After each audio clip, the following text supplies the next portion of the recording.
Hello friends, तो चलिए start करते हैं माइक्रो इकोनॉमिक्स के कुछ एमसीक्यूज़। सबसे पहला जैसे है, कुल उपयोगिता उस समय अधिकतम होगी जबकि सीमांत उपयोगिता, तो ऑप्शन दिए गए धनात्मक होती है, बी ऑप्शन है शून्य हो जाती है, सी ऑप्शन है ऋणात्मक होती है और डी ऑप्शन है बढ़ती है। तो कुल उपयोगिता अधिकतम तब होती है जब सीमांत उपयोगिता शून्य हो जाती है, तो इसका जो राइट आंसर होगा वो होगा शून्य हो जाती है, बी। उसके बाद क्या, निम्न में से कौन सी विशेषता उपयोगिता की नहीं है? तो पहला है आंसर उपयोगिता व संतुष्टि एक ही है। दूसरा ऑप्शन है उपयोगिता का संबंध लाभदायकता से नहीं होता है। तीसरा है उपयोगिता का संबंध उपभोक्ता वस्तुओं से है। चौथा है उपभोग में वृद्धि से उपयोगिता में ह्रास अवश्य होता है। तो इसका जो आंसर होगा वो होगा ख, उपयोगिता का संबंध लाभदायकता से नहीं होता है। थर्ड क्वेश्चन देखते हैं, एक उपभोक्ता को कुल उपयोगिता उसी समय अधिकतम प्राप्त होगी जबकि प्रत्येक वस्तु की अंतिम इकाई से प्राप्त उपयोगिता समान है। उसके बाद क्या, प्रत्येक वस्तु पर व्यय की गई मुद्रा की अंतिम इकाई से प्राप्त उपयोगिता समान हो। सी ऑप्शन है औसत उपयोगिता अधिकतम हो। डी ऑप्शन है उपयुक्त से कोई भी संभव हो सकता है। तो इसका जो राइट आंसर होगा वो ख होगा, प्रत्येक वस्तु पर व्यय की गई मुद्रा की अंतिम इकाई से प्राप्त उपयोगिता समान होती है जब, तो एक उपभोक्ता को कुल उपयोगिता क्या होती है उस समय अधिकतम होती है। नेक्स्ट देखते हैं हम,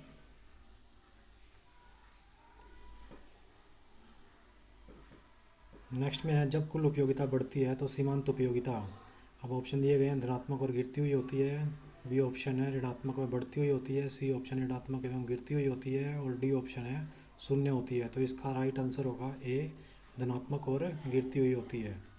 तो ए इसका राइट आंसर होगा। उसके बाद क्या, उपयोगिता से तात्पर्य है, ए ऑप्शन है हानिकारकता से नहीं है, बी ऑप्शन है लाभदायकता से है, सी ऑप्शन है व्यक्ति की इच्छा से और डी ऑप्शन है आवश्यकता संतुष्ट करने की शक्ति से। तो उपयोगिता क्या होती है, मनुष्य की जो आवश्यकता होती है उसको संतुष्ट करने की जो शक्ति है उसको क्या कहते हैं, उपयोगिता कहते हैं। तो इसका राइट आंसर क्या होगा, डी होगा। उसके बाद क्या, सीमांत उपयोगिता, हास नियम में उपयोगिता की माप का विचार। अब इसमें ऑप्शन दिया गया गणनावाचक विचार है, कर्मवाचक विचार है, गणनावाचक के साथ साथ कर्मवाचक विचार है और डी ऑप्शन है उपयोगिता को मापना असंभव है। तो इसका जो राइट आंसर होगा वो होगा गणनावाचक विचार है। उसके बाद देखते हैं, आर्थिक दृष्टिकोण कुल उपयोगिता का वह भाग महत्वपूर्ण है जहाँ कुल उपयोगिता बढ़ती हुई दर से बढ़ती है, कुल उपयोगिता घटती हुई दर से बढ़ती है। सी ऑप्शन है कुल उपयोगिता अधिकतम होती है और डी ऑप्शन है कुल उपयोगिता स्थिर होकर गिरने लगती है। तो इसका जो राइट आंसर होगा वो होगा ख, कुल उपयोगिता घटती हुई दर से बढ़ती है। नेक्स्ट देखते हैं हम, नेक्स्ट में हमारा मांग का महत्वपूर्ण तत्व है। तो ऑप्शन दिया गया प्रभावी इच्छा, स्थानापन्न वस्तु, पूरक वस्तु और आय। तो मांग का जो महत्वपूर्ण तत्व है वो क्या है, प्रभावी इच्छा। ये इसका क्या आ जाएगा, आंसर आ जाएगा। उसके बाद क्या, मांग का नियम वस्तु की कीमत एवं वस्तु की मांग के बीच जिस संबंध को व्यक्त करता है, तो उसका जो राइट आंसर होगा वो होगा ऋणात्मक संबंध, negative relationship between price and quantity demanded. उसके बाद नेक्स्ट क्वेश्चन है, कीमत मांग में परिवर्तन का कारण है। तो वो क्या है, संबंधित वस्तु की कीमत में परिवर्तन, पूरक वस्तु की कीमत में परिवर्तन, पूरक वस्तु की मात्रा में परिवर्तन और स्थानापन्न वस्तु की मात्रा में परिवर्तन। तो कीमत मांग में परिवर्तन का कारण है संबंधित वस्तु की कीमत में परिवर्तन। नेक्स्ट देखते हैं हम, नेक्स्ट में हमारा आय मांग का संबंध होता है। अब आय मांग का संबंध किसको दिखाता है, आदत से, कीमत से, पूरक वस्तु से या आय के परिवर्तन से। तो इसका राइट आंसर होगा आय के परिवर्तन से। निकृष्ट वस्तुओं की मांग में कीमत के घटने का प्रभाव होगा, मांग बढ़ना, मांग घटना, न बढ़ना न घटना और कभी बढ़ना कभी घटना। तो निकृष्ट वस्तुओं की मांग में अगर कीमत घट जाती है तो वस्तु जो घटिया किस्म की वस्तुएं होती है उनकी मांग भी घट जाती है। तो इसका आंसर आएगा मांग का घटना, ख ऑप्शन, बी ऑप्शन आएगा इसका। उसके बाद नेक्स्ट है, पूरक वस्तुओं के प्रयोग की प्रवृत्ति होती है साथ साथ प्रयोग में लेने से। उसके बाद क्या है, एक को पहले दूसरी को बाद में प्रयोग करने से, एक के स्थान पर दूसरी को प्रयोग में लेने से। और चौथा ऑप्शन है प्रयोग लेने में अनिश्चितता। तो साथ साथ में प्रयोग क्या कहलाता है, पूरक वस्तु कहलाता है, जैसे कि कार और पेट्रोल। उसके बाद क्या है, कीमत बढ़ने पर वस्तुओं की मांग होगी, अब कीमत बढ़ती है तो वस्तुओं की मांग क्या है, मांग का नियम कहता है कीमत बढ़ती है तो वस्तुओं की मांग कम हो जाती है। तो इसका जो राइट आंसर होगा, पहला स्थिर दिया गया है, दूसरा स्थिर दिया गया है, तीसरा कम और चौथा अधिक, तो मांग कम हो जाएगी। नेक्स्ट पे आते हैं हम।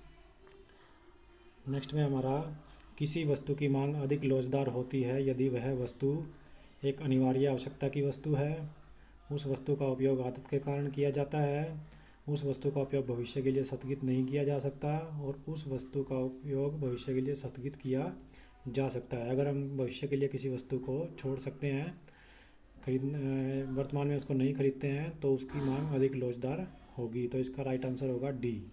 उसके बाद क्या, यदि मांग रेखा एक समानांतर रेखा है तो उसे कहेंगे, मांग रेखा एक समानांतर रेखा है तो वो क्या क्या होती है, पूर्णतः लोचदार।